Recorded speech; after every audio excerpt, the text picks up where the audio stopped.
Hello YouTube, Dave here again. Welcome to, I guess this is can be considered the first installment in the Dungeon Delve series. This is a series of videos where I just take a look at Dungeon Magazine adventures and just kind of walk through them, and share my thoughts on them at the end of the video. I've done, videos for the first two adventure paths to come out of Dungeon Magazine. I should be starting my Savage Tide series soon. There's only a few installments left to go through, and I know scheduling's been kind of rough and difficult, especially throughout the winter there with my injuring my leg and not being able to run stuff during that period. But anyway, I should be able to start that soon, because by the time I catch up to the adventures that I'm currently running, we should be able to be finished the entire campaign path by then. But those are specific adventure paths. These are just going to be sort of random assorted adventures. So today, we are going to be looking at the adventure Quadripartite. Oh, I don't know if that's gonna... That might be hard to get it to focus there.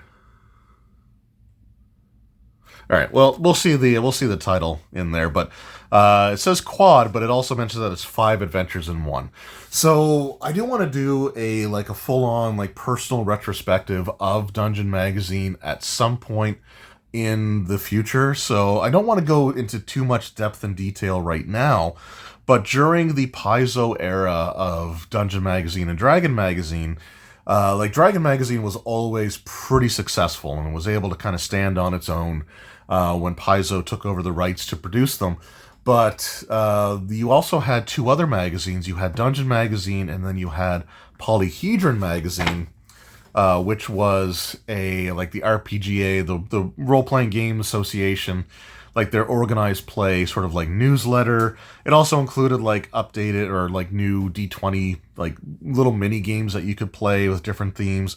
I think this one is the one that's kind of based off of Gem and the Holograms. You had a mech style game that you could play in one of the other issues. And anyway, the Dungeon Magazine and Polyhedron were bundled together because they were both bi-monthly releases, at least in the beginning. And they were both kind of doing poorly on their own, so they rolled the subscriber bases for both magazines into one. And they would have, Dungeon Magazine, and then on the back of it, they would have Polyhedron Magazine. And, it was not a very popular decision. Most issues would have a letter, well, all issues had a letter column, but most months would have at least one person complaining about Polyhedron's inclusion in Dungeon Magazine. And it got especially bad when we reached this point in time, which is where the Dungeon Magazine decided to go monthly. So instead of it being released once every 2 months, with a thicker page count, they released it once a month down. It was a 100-page magazine, and they would do a 60-40 split. So 1 month Dungeon Magazine would be 60 pages, and Polyhedron would be 40 pages, and then the month after that, Polyhedron would be 60 pages, and Dungeon Magazine would be 40. And this is one of the 40-page Dungeon issues, and they tried a thing where the 40-page event or the 40-page month would have just a single large adventure, versus the 60-page months where they would have multiple adventers. And again, we'll talk about sort of the reception to this at the end. But the cover looks kind of neat. You got an Ifrit, on top of a pile of gems there. The Ifrit on the cover kind of reminds me of the first edition AD&D DMG, where you had the players fighting the Ifriti there. So it's kind of cool to see that. And then, like I said, we do have our letter columns here. And again, we're not going to go too deep into this one right now. We're not looking at the entire issue, although we sort of basically are. But this one did have a couple of critical threats. So critical threats were, in this case, I think this one is, this is just a location. Or, no, it's not a location, Colossal Crypt. Anyway, normally critical threats was an NPC. So this one you don't even really get stats for. But this one, this other critical threat, so this is a separate one altogether, So you have Fix, the Male Choker, Rogue 6, Fighter 3, Assassin 5. And then we get into our main event here. So this is Quadripartite. This is a high-level adventure for characters of 14th level, 14th level characters, and is actually set in the world of Greyhawk here. And the basic premise is actually kind of interesting. So in Greyhawk's past, there were incursions in Oerth from the Far Realm. And the Far Realm creatures were just so beyond anything that existed in the world at that point that the only way to really be able to deal with them involved the coming together of 4 deities who hadn't quite kind of filled their roles specifically yet. So you had, if I can find it here really quickly and easily, so yeah, you had the gods of Pelor, Obadhai, Nerul, and I believe Cord was the other one there. So they would all come together and impart some of their divine essence into these physical objects that could be combined together to create this like dimensional shackle, or it's like an anchor, I think is what it's called. But essentially what it does is it severs some of the connection that the Far Realm creature has to its...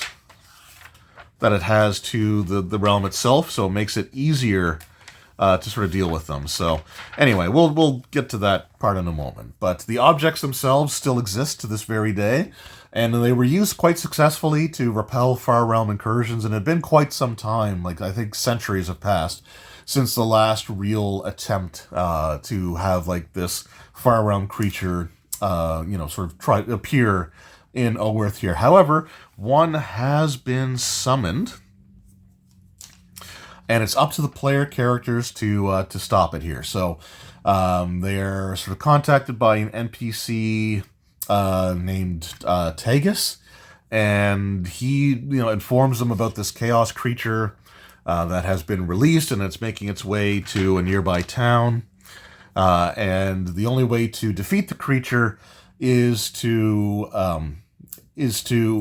basically enter the shrine where they can get the 4 parts of like the different divine aspects that they need to create the anchor that's needed to like basically anchor the creature to this material plane, making it easier for the characters to be able to actually defeat.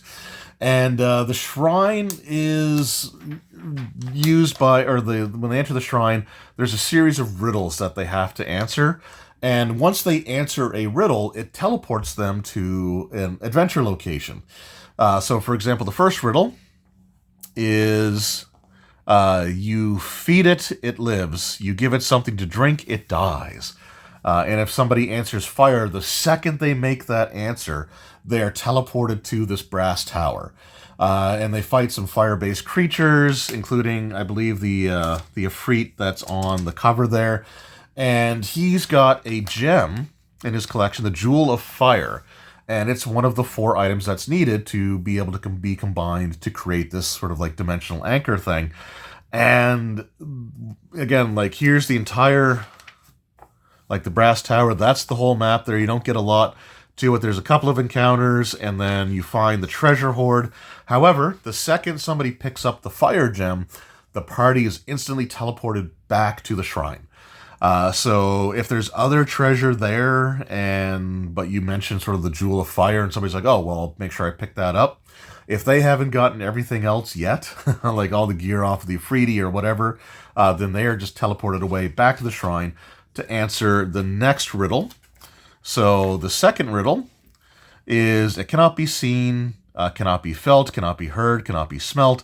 It lies behind stars and under hills, and all the empty holes it fills. It comes first and follows after, ends life and kills laughter. And the answer to that is darkness, which then sends them to the crypt of Kel Verond. And again, very similar. You get a small little location here to explore. You fight the evil lich there that is sort of taking, or the boss of that location, and you find his phylactery of darkness. And if you take the Phylactery of Darkness, again, you're immediately teleported away. So if there's any other treasure, then, too bad. So I think, the first time it'd probably catch the players off guard. I'd say by the second or third time they enter a location, then they would essentially know to pick everything else up first. But that's, again, the crypt starts here on page 30, and it ends on page 34. And again, there's a great deal of artwork and a sidebar of feats. So you only get about a page, 2 pages of the actual adventure location. And as soon as they find the MacGuffin that they're there for, they're teleported back for riddle 3. So riddle 3, the inscription on the east, and they could do these riddles in any order. These are just the order that they're presented in. But riddle number 3, it says, I go round in circles, but always straight ahead. I never complain, no matter where I'm led. The answer is wheel. Somebody says wheel. They are teleported to the slate tundra. And you kind of see the wheel there is attached to this chariot. They have to go up against some frost giants and winter wolves and woolly mammoths. And if they find the wheel of the chariot is the wheel of cord, so again, they can capture that, get teleported back for the 4th and final riddle. It says, alive without breath, as cold as death, never thirsty, ever drinking, clad in mail, never clinking. And the answer is fish. So that's, I get it, clad in mail would be the scale mail. But I don't know how easily they'd get that one specifically. But they go to the out to the sea section, or out to sea, where they are swallowed by a Leviathan, or essentially the adventure requires them to be swallowed by the Leviathan. So if the Leviathan tries to swallow the players and they try to resist or find some way to avoid it, then they can't progress in the adventure. But in there, they do find this awakened octopus that they can fight, an awakened shark. And the treasure is the Leviathan heart. I guess the Leviathan here is a construct. But if they take the heart, then they're teleported back. Then they can put all four of these items into a cauldron, which turns them into the dimensional anchor, and then they can go off and fight the minion of chaos, which unfortunately I don't think they actually show an image of, even though it is the final villain. I know in Lovecraftian tradition you can sort of describe what the creature looks like rather than having the imagery there, but it does give a description here. So it says, before you lies a creature that looks like something out of a demented druid's fevered nightmare. More than 50 feet tall, resembles a monstrous, huge black tree, but the branches are writhing about like slimy serpents, and the thick, bloated trunk is divided into 5 elephantine legs. It bellows as its tentacles lash out to encircle a sheep nearby, a sheep nearly 10 yards. I'm reading this over or through my tripod. Nearly 10 yards distant, the helpless sheep rises high into the air and disappears into what must be a maw in the midst of the snake-like appendages, judging by the horrific chomping sounds that ensue. It would have been nice to have a picture of it, like I said, I don't think they have one at all. Unless it's the artwork for the beginning of the adventure. Hold on, because I did forget to take a look at that, but I think it's just the cover art again, isn't it? Yeah, it's just the cover art again. So we never actually get an image or artwork of the main creature, but the guy who summoned it, we do get to see him. So he is real Shibboleth, which Shibboleth is the town that it's making its way towards. When they defeat the creature, they can go and basically deal with him. He's got a chaos beast with him. And you take him out, essentially, and that's the end of the scenario. But yeah, not even an image of, or no artwork of the main threat to the entire scenario here.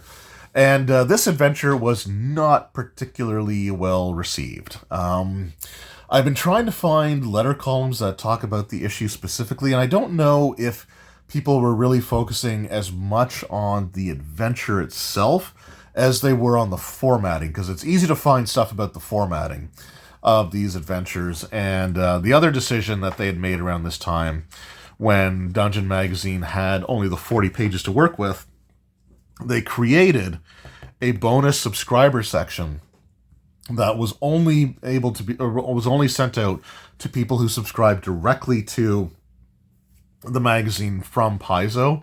So for a lot of folks who were getting their issues at their local game store, and the local game store, would get them from a distributor, so they couldn't get subscriptions.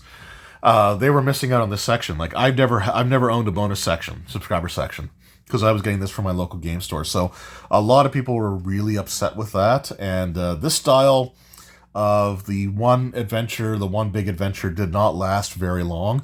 There was one other one that I'll talk about in a future installment, and I think they pulled off that second one a lot better than this one. But this one just felt really, really, really railroady, because it essentially you go into this, like, you're told to go to the shrine. There's this chaos beast or this creature from the far realm that's going to threaten this town nearby, and it moves at a pretty, like, snail's pace type of thing, but it's going to get there eventually.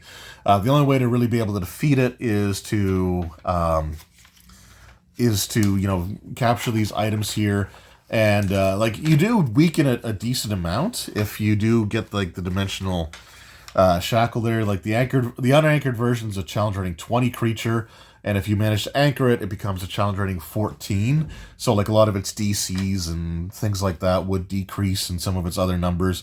But, like, so you go to the shrine, you're told by this person, go to the shrine, you go to the shrine, you find the riddles, you answer a riddle, you're immediately teleported. I can't set my fingers, I'm not talented in that way, but you're immediately teleported to the location where that item is. It's always a really short area with just a couple of encounters, and then as soon as you find the item you're there for and pick it up and claim it and have it in your possession, you're immediately teleported back, and then you answer the next riddle, you're immediately teleported away, fight a couple of encounters, get the item, you're immediately teleported back. It's just one of those things that this feels like this was meant to be a larger adventure, and they just mashed it all together without really thinking of a way to connect it together in any meaningful way. So their solution is just, F it, we'll teleport everybody. And like, the locations themselves are so short, like, they feel like this measure sort of says that this is like 4 adventures in one, or technically 5 adventures in one, right? But it's essentially, like, an adventure is not just 2 or 3 encounters and that's it, right? It's usually a location to explore, and individuals to sort of interact with. And this just wasn't it, right? This just was not a particularly good scenario. There's some cool concepts, like the idea of the chaos creature, and how to defeat it, sort of thing. Like, what they really should have done was, this should have been a multi-part, like, campaign arc. Now, at this point in time, they weren't doing those. They had their adventure paths, but in, I think, just a few issues anyway, they would have a 3-part story arc that took place over the course of 3 issues of the magazine. So I don't know why they couldn't do something like that with this, right? And have it actually destroy several towns, or have it destroy things, so that instead of, this has been summoned, it hasn't really done much yet, but it's going to, type of thing. Like, it should just be, like, rampaging, and then, like, there's the obvious, like, you can't fight it type of thing unless you can weaken it, and this is how you weaken it, and these are where you have to go, and, like, these are the things that you have to do, and, like, just but you teleport again, the small little locations. Prior to the magazine being made monthly and split 60-40, the issues before would have, like, longer adventures, longer scenarios, but they would also have a few what they would call sidetracks. And sidetrack adventures were literally one little area to explore with, like, 2 or 3 encounters, and it was meant to be something that you could just kind of pick up and drop into an ongoing campaign. Like, if you were traveling somewhere, you could be like, oh, well, you find, like, this location. And what this adventure feels like is, it feels like 4 of these side treks that are not connected in any way, shape, or form at all, that they just sort of picked out and dropped into this one scenario, and again, just used the good old-fashioned instant teleport trick to get you to get you from point A to point B. Again, like, you do the fight, you go back, you kill the guy who summoned it, and, like, that's the scenario. It was like an interesting concept, just really, really, really poorly executed here. And like this, like I said, this was not a well-received adventure. People were really upset with the fact that, again, like this was the only adventure they had in that issue of the magazine, especially if you're buying at your local game store, and it's not good. Like it's basically railroaded garbage.